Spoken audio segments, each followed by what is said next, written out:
All right, guys, welcome to the Digital Barbell Podcast. Thanks for taking your time to be here. My name is Jonathan. This is my wife, Blakely. We own and operate Digital Barbell. We're an online training and nutrition coaching company. We're also a podcast. We're on social media, all the things. So thank you for being here.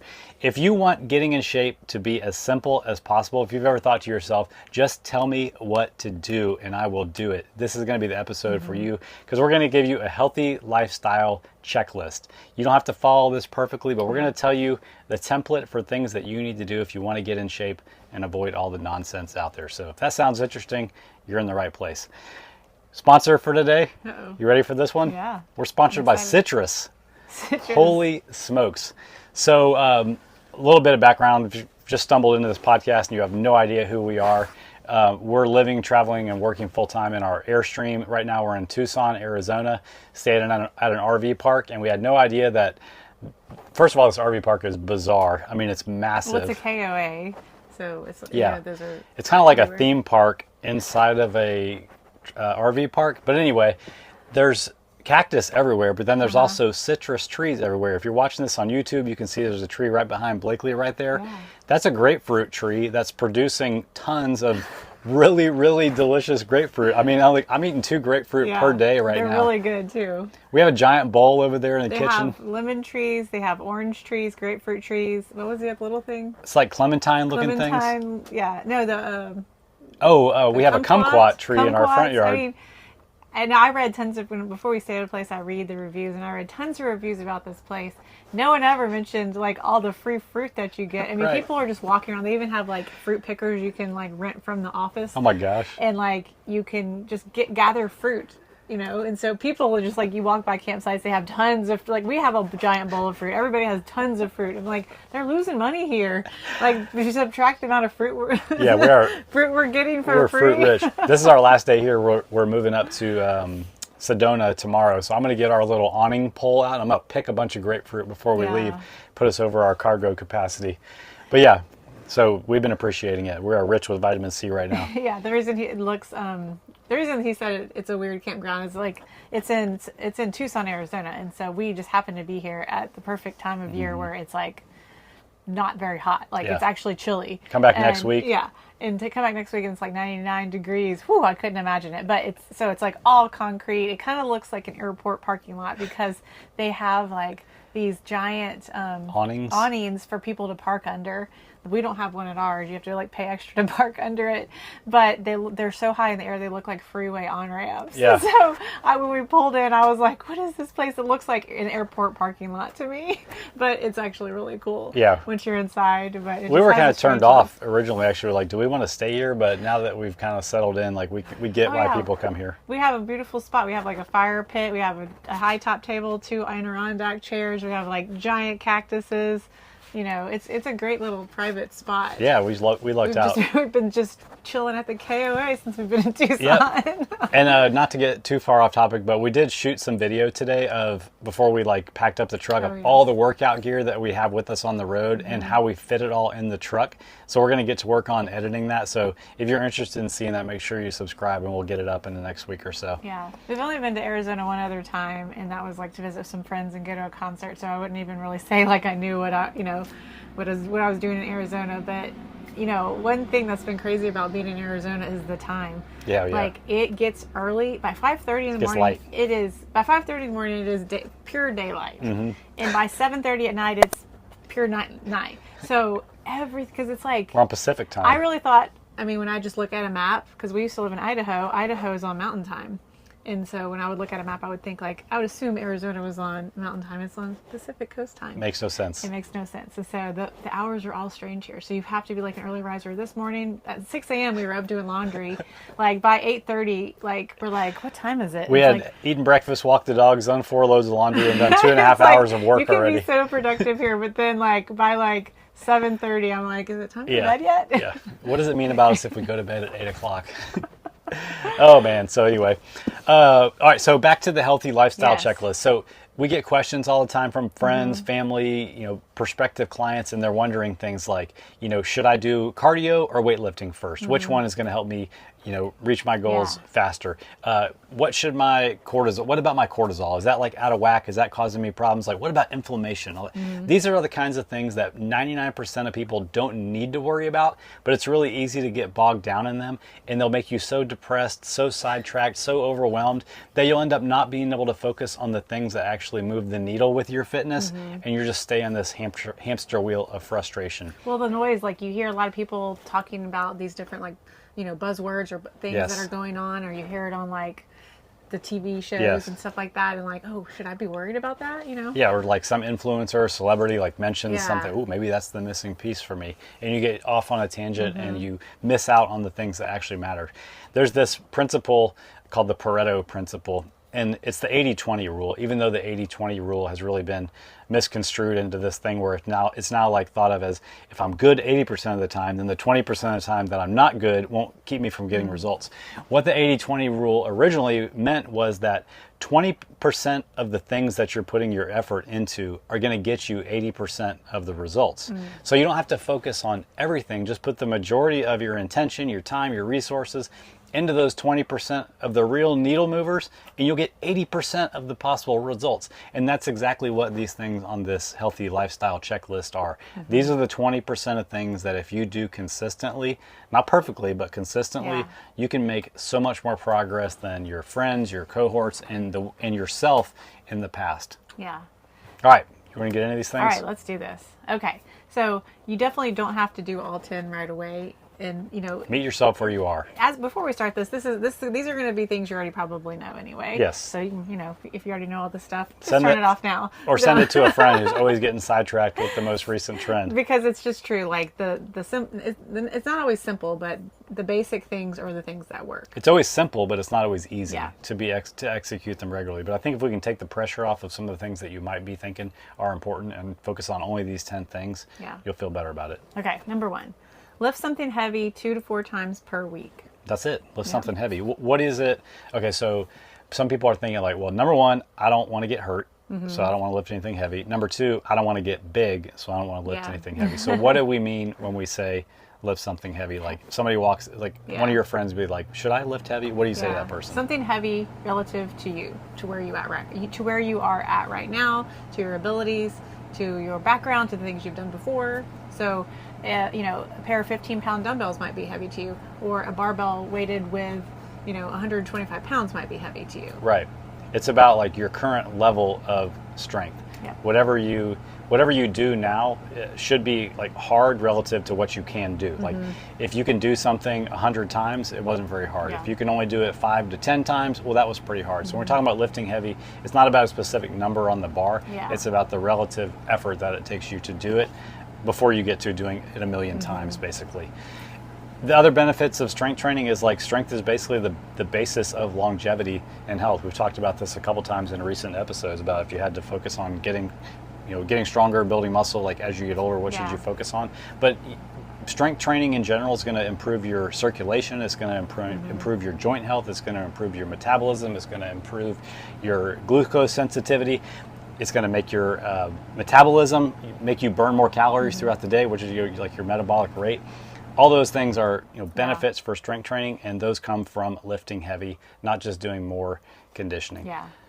So if you don't know where to start, you can go to digitalbarbell.com/free. We have a ton of free guides there that can just like help you get started with a program that lets you lift heavy in a structured program. structured, organized way. But yeah, shows you what we mean by lift heavy. Gives you the rep ranges, gives you guidance on what to do. So take advantage of those. I mean, it's what we do for our clients every day, but you can jump in and try it out for free too. Yeah, and when you look at something like that, when you're looking at, okay, it's telling me to do strict press 3 sets, and it's telling me to do, 5 to 8 reps. That means, if you can do way more than 8 reps, then it's not heavy. Right. And if you can't do 5 reps, it's too heavy. Yep. So that's kind of how you look at those things. And this whole lift heavy thing isn't like something you do just for a temporary period of your life. Like if we're thinking about a healthy lifestyle, we're talking about doing this forever. Yeah. And as you age, heavy stays relative to your ability as you age too. So don't put any expectation on yourself for what it means. Just stick to the process, continue to lift heavy. And what you just said right there, I know we're going all, this is what we do, so this is we're going all on number 1, but continue to lift heavy means like once you find that weight is not going to stay the same. Right. So you're going to continue to get stronger. So by that 8th rep, say, that's going to start to be easy. So then you're going to need to add some weight. And that is truly how you continue to lift something heavy for your abilities. Maybe you are starting with the 15-pound dumbbells. Maybe a year from now, if you keep going, now you're pressing the 75-pound barbell. You know, that's how you can continue to lift heavy. That's right. Like if you start out with 12-pound dumbbells at home and you're still lifting those 6 months later, you're no longer lifting heavy. Like you're stronger than that. It's time to keep progressing. Okay, let's go on. Number 2, walk every day. It's just a foundational habit of an active, healthy person. Being active, like getting steps in. It's just the easiest way to measure whether you're active or not. Like there's a lady here at this RV park. I see her walking at least like 3-4 times per day. She is active. Like she's way healthier than most. I mean, I don't know her blood markers and all that kind of stuff, but from the outside looking in, she's way healthier than the people who are just sitting inside their camper, you know, getting 2,000 steps or less per day. It's just a foundational thing. Since we moved into the camper full time, that's been the biggest challenge for us because we used to live on like a 3-acre piece of property, and like getting steps in just around the property was never an issue. But we have to really like, you know, fight for those steps every day. And I like use a watch to make sure that we're getting 10,000 steps every day, just because I want to make sure that we're moving enough every day. Yeah. Because we really could lose a lot of time sitting in one place in this camper, and you can walk from there to there and take like 50 steps, and that's it. Did we already say try to aim between 7,000 and 10,000 steps per day? But that's what we recommend for most of our clients. Is somewhere between 7,000 and 10,000 steps per day. If you have a watch or something that tracks your steps and you're like, I'm getting 3,000, what are you talking about 7,000? Don't go for 7,000 right off the bat. Try to add 1,000 steps to your week every 2 weeks and let it build up over time. Your joints will thank you for that, and it'll just be more sustainable than trying to go 0 to 100. Yeah, and what this can look like is just like, you know, a 10-minute walk on like a lunch break, taking your dogs for a quick 10-minute walk or something like that. You know, if you have to make a long phone call, do it while you're like walking around either like your driveway or your neighborhood or something like that. Just like purposely getting in these like shorter duration steps. It doesn't have to be like, oh, I'm going to have to go for a 5-mile walk to get that in. You'll be surprised if you walk on purpose several times a day, how much that will add up by the end of the day. And if you have a chaotic lifestyle, you'll be amazed how much this affects your mental health also. Just getting out, and whether it's just having some alone time where you're not hearing anybody ask you for something, or if you put on an entertaining podcast or a comedy routine or whatever, like something that makes you happy, it can really have a trickle-down effect on your mental health too. And you think about like, why do we walk dogs? We help to get their energy out, like to calm them down. Like we know when our dogs are starting to get antsy, we're like, okay, let's take them for a walk. And it's the same thing with us. Like we'll be sitting here like working, and it's just like, okay, let's take them on a 10 or 15 minute walk. It clears our heads, it settles them down, works for everybody. And if you live in a climate where there's like half of the year where you can't do this, please invest in a walking pad. I mean, ours is in storage right now, but that thing was absolutely clutch during times where it seemed to be raining every single day, or where if it's like 0 degrees, super cold outside, or super hot. And actually here in the camper, I've got a little stair stepper. So it allows me to, like, if for some reason, and I've used it many times, like we cannot get outside due to weather, I will bring that thing in here and just step away right here in the trailer. Yep. Yeah. All right. It's 3:34 p.m. right now. What are your steps at? Oh, snap. 9,000. 9,000. I'm only at 7,200. She did a lot more walking back and forth to the laundry room this morning, but we're gonna hit it though today for sure. All right, number 3, eat protein at every meal. Yeah, I mean, protein is trending right now. Let's be honest. Everybody knows about protein at this time. Just for general recommendation, we tell most people to get between 0.7 and 1 gram of protein per pound per day that you weigh. If you don't even know 150 pounds, that's around 150 grams or less. And if you don't even know what that means, you have to just flip over the nutrition label on a food, look at what a serving is, and then scan down to see how many grams of protein are in that serving. So it's not like you don't put a chicken breast on the scale and weigh, if it weighs 28 grams, then you're eating 28 grams of protein. It doesn't work like that. You have to look at the nutrition facts. But the reason we want to spread our protein out across the day is it helps with satiety. It helps suppress cravings. It gives our body the amino acids to keep us in an anabolic muscle building and repair state throughout the day versus a time where we've gone 8-10 hours without eating, and we're in this catabolic breakdown phase. And it will change your body composition over time. If you're somebody who eats a moderate to low protein diet, nothing's going to happen within the first 30 days of you eating protein. But if you make this like a foundational habit where you aim to eat 30 grams of protein at every meal, you will have significantly more in your training. You'll have significantly more muscle on your body after a year in a good way. You'll be burning more calories because of that, plus the extra calories you're burning digesting the protein. So do it. There's no excuse. It really just takes some time getting used to, like, you're going to have to, like, write down somehow how much be some protein awareness. you're eating. Yeah, getting some awareness, like, you know, weighing your protein at every meal, like flipping over labels, like, you know, logging it somehow. You can use MyFitnessPal, you can use a pen and paper, whatever you want, but it really takes an extended amount of time to do this on the regular to where you can then do it instinctively and you don't have to worry about it. You know, and like one of the ways we coach our nutrition coaching clients is to think about protein first with the meal. Like, I know growing up, a meal might have been like a soup or like a noodle casserole or whatever, and there was no protein at the center of that meal. So we train our clients to think about, all right, and this is the way we eat also. We freak out if it's like coming towards dinner time and we've not prepared or don't know what our protein source in the meal is going to be. So we want to teach our clients to use protein as the base of the meal and then figure everything else out around it, because it really is that important. Plug for our grocery and meal prep guide here, where we teach you how to build a grocery list that includes proteins, and then how to take those ingredients and make meals out of them that have protein at the center and actually taste good too, so you'll want to eat them. Yeah, and one really easy way that you can measure this is by using the hand rule. So if you are going to make your plate, and this is your breakfast, your lunch, your dinner, and then if you utilize those high protein snacks, this will come really easily. But whenever you're making your plate, the protein is the size of your palm. So women, it's 1 palm per meal. Size and thickness. Men, it's 2. So that's like a smallish chicken breast or a chicken thigh, something like that. So, you know, if it's a scoop of eggs or whatever, like 1 palm in thickness, that's your size. If it's chicken, if it's ground beef, if it's a hamburger patty, whatever that is. So it's not like 1 chicken tenderloin, like if that's what you're used to taking. I teased about the grocery guide, so I'll put a link to that in the show notes for this episode too. All right. 4th thing, sleep 7 to 9 hours. I always feel like somebody's parent when I'm giving them advice, like, you need to go to bed.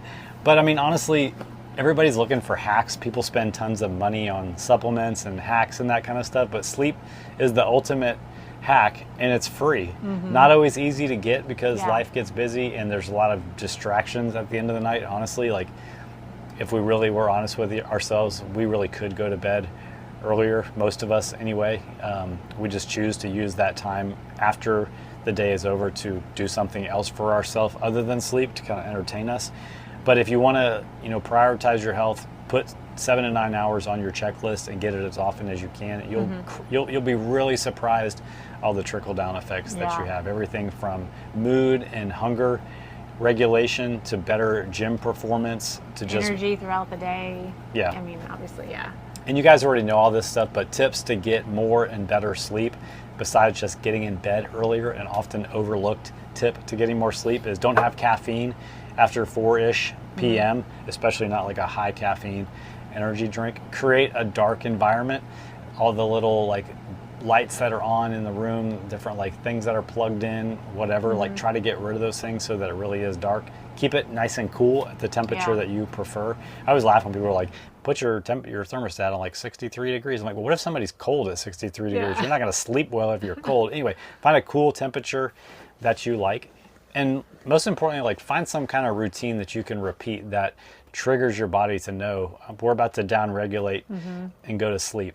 And if you're having trouble sleeping, please, please, please don't pick up your phone and start scrolling social media and getting like an adrenaline rush or a dopamine hit. You don't want to reward your body for avoiding sleep. Like, lay there, try to be as still as you can, use a relaxation technique, and try to get back to sleep versus waking yourself up. Yeah, one of the things that's helped me the most, it's like, people are different in how they do this, but I used to be a morning shower, and so I didn't always shower before bed. I was shower in the morning. Disgusting. And now, I'm a nighttime shower. I think this started whenever I started like working at gyms, and I was like, I have to shower when I get home, and that made such a difference in my sleep. Like taking a shower before bed, I'm super clean and cozy, and I'm like, wow, if I didn't go to bed showered, I don't think I could sleep very well. Oh no, your legs are like sticking to each other. Oh, gross. No, I'm the same way. Okay, number 5. We just told people to take a shower. Ditch the all or nothing mentality. Yep. I mean, this is the whole enchilada, honestly, because out of all these 10 things on the list, like even if you go gung-ho and you commit to doing all these healthy lifestyle checklist kind of things, life's going to happen. As Mike Tyson says, everybody's got a plan till you get punched in the mouth. So avoiding the all or nothing mentality is about not letting a derailment in your actions throw you completely off track and figure that all hope is lost. I've also said that, perfectionism, which is really what this is a premeditated excuse to take the easy way out when things get hard. So if you label yourself as a perfectionist, drop that mindset. It's no longer serving you. Expect to mess up. Gamify your failures as a experiment to see how quickly you can get back on track. Treat yourself as nicely as you would treat a friend that makes a mistake, and just avoid this toxic all or nothing mentality. It's the thing that holds almost everybody back. And if I'm being honest, like I never thought that coaching would be such an exercise in helping people overcome the all or nothing mindset. It's less about burpees, less about grams of protein, and more about what goes on in between the ears that keeps us from becoming the healthy version of ourselves that we want to be. All right. Number 6, have a plan for your training. This one's huge. I mean, yeah, this is important for us, especially. Oh, yeah. We do not thrive without a plan. Yeah. And I can quickly come up with a plan in my head, but not having a plan, I am like... You're a mess. I'm a mess. Like, if She's grumpy. It really does. It makes me in a really bad mood to not have a plan. And so we're talking about for your workouts. Yeah, for your workouts. So, I think that's the biggest way to both like make the most of your time, making sure that whenever you walk in the gym, you know exactly what you're doing. You're not going to waste time there. You're not going to end up doing just what you like to do or doing the same thing or only the things that you know how to do. And it's going to keep you making the most progress. If you're going to the gym anyway, you might want as well make progress. So, I mean, we of course would love to be the people who provide you with that plan, but I think if you just pulled 100 people off the street that were in shape, almost all of them will be following some sort of plan. So something is probably better than nothing versus just like going on YouTube and searching like fat loss workout or, going to a different kind of group class every 3 months or something like that. You got to have something and stick with it. Back in the day when we used to go to 24-hour fitness is what it was.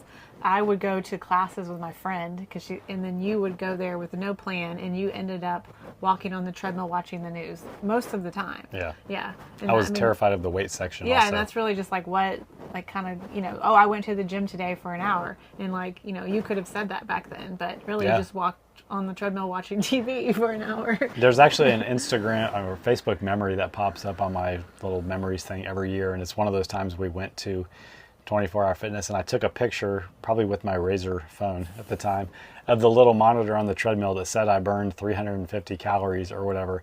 And my comment after posting that, still have that picture like that. Well, it brings them back from when you posted it 15, 20 years ago, whatever it was. And I made some comment after I posted like, I'm ready for a Snickers or something because I burned 350 calories. So funny how times change. Yeah.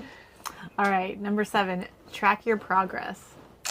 Yeah, we've talked about different ways to track your progress in previous episodes, but the point is what you track can get measured and what gets measured can get changed. And and an underrated part of tracking is how motivating it is also. Yeah. We were interviewed on our friend Adam's podcast a month or so ago, and he talked about like helping people make the transition out of group classes where like sweat and being destroyed after the workout is rewarded. Yeah. How do we, since we don't coach our clients in just like straight CrossFit or just straight HIIT or anything like that, and we do a lot of strength training, how do we keep our clients motivated when they're trained to think the measure of a good workout is just being destroyed afterwards? And what we told him was that we don't really have to have the conversation. We just make it a point to celebrate measured progress with our clients and get them interested in the process of watching themselves get stronger. Yeah. So we look back at their previous week's workout and we're like, man, you picked up 6 extra reps on bicep curls this week over last week. So we're tracking it. We didn't say we're going to track your reps. We just said, man, that's great. You got stronger this week because we were tracking it. And then they start to make that switch in their head to like, maybe the measure of a good workout is me watching my progress go up in my lifts, watching myself get stronger versus just like how destroyed did I feel afterwards. But the point is like, tracking is motivating. If you're just going in doing things by feel, just trying to get sweaty, that's going to get old pretty quickly. So find something else to track. And more practically also, take your progress pictures, front, back, side, and as little clothes as you're willing to wear for your pictures, not in the baggiest sweatshirt that you've got. Find other things like that in your waist measurement to measure other than just what's going on the scale. All right. Number 8. Make water your default beverage. Oh man, my default beverage used to be Diet Mountain Dew, baby. Wow. Or full sugar Monsters. But yeah, I mean, if we're talking about just what does a healthy person do, they drink a lot of water, and that's mostly their main drink. When they go out to a restaurant, they're the person who asks for the glass of water instead of the Coke. You know, if everybody knows the benefits of drinking water, so we're not going to turn this podcast into an Andrew Huberman, expose on water. But the point is, like, healthy. If you want to become a healthy person, like, make water your default choice. There's nothing that's going to happen bad to you if you drink diet soda or you drink energy drinks, that kind of stuff. But they should be the exceptions, and almost everything that you drink during the day should be water. You know, our general recommendation is to have about a half of an ounce of water per day per pound that you weigh. So if you weigh 150 pounds, try to get about 75 ounces of water. You'll be surprised if you're drinking a lot less than that of how your energy level changes throughout the day, how your complexion, your skin changes by staying hydrated. I think people forget that like most of your body is water. And if you look at something that's dehydrated, kind of like our hands are right now from this 0% humidity, it's not a good look to walk around dehydrated. So drink your water, people. And things like you can put, mix-ins to like flavors and things like that to help. Like if you're just like, I don't like the taste of water or anything like that, like plain water, there's even the fizzy waters count as water, so just do things like that help you drink more water if needed. Reduce the friction to drinking more water, make it taste. I feel like water is also trending because so much. There are endless. The grocery store is now just like half of that, like Coke shelf or whatever is like flavored waters. And it's like when you go in the beer section, it's like 99% craft beer, and like the Bud Light is like relegated to like this tiny little section at the end. Have to do with the water. But now, like when you go in the water section, it's like the entire aisle is all these different brands of sparkling water. That's what it used to just be like, this is your soda section. Now, like more than half of that is like fizzy water section. There's so many brands, and not only that, there's like the little things you can squirt in, the flavorings. There's so many options to make add-ins to your water. And if you're struggling to drink enough water and you're relying on those 16.9 ounce bottles you get in like the giant flat at Costco, it ain't gonna cut it unless you just have access and unlimited money to like have those around constantly. Get yourself an insulated #Stanley or #Yeti. Carry that thing around with you. Try to fill it up 2 or 3 times per day, and you're much more likely to drink enough water throughout the day. All right, number 9, protect your mental bandwidth. You have to talk. My voice is getting I tired. haven't had a chance to talk. Sorry. Go ahead. Actually, I do this on our Instagram account from time to time. That like if I'm just scrolling through our feed and I'm like, you know what, like following this person is not serving us. Like I don't like to see their content. It doesn't make me feel good about. I know you don't. I don't like this. Doesn't make me feel good, so I just unfollow them. So that's one way in social media is like if you're following somebody, or if it's like a friend and they're kind of toxic, but you don't want them to know you unfollowed them, you can just hide their posts so you don't see them. But that's just one example of like protecting your own mental bandwidth. Don't give people access to your brain. That you don't align with the health journey that they're on. Like they're not going to know if you unfollow them. So it's not selfish of you to want to protect yourself is what I'm trying to say. And I guess it's not just like social media Yeah. and things like that, but it can be like what you watch or what you read, Yeah. anything like that. Anything that, like, if after you see it makes you feel like depressed or something, you know, or like bad about yourself, that's something, that you need to remove. Yeah, and this would be a really tough thing to do, but there could be just people in your life that are kind of toxic, that every time you finish a conversation or an interaction with them, you just like, you feel like you need to shower or you need to go be alone, and like they have just completely stressed you out. Yeah. You have to choose, like, what are you going to do? Are you going to continue to let yourself be exposed to that, or are you going to find a way to put up some healthy boundaries through having a conversation with them, or just creating an environment where they have less access to you? It's a tough one, but I think it's important.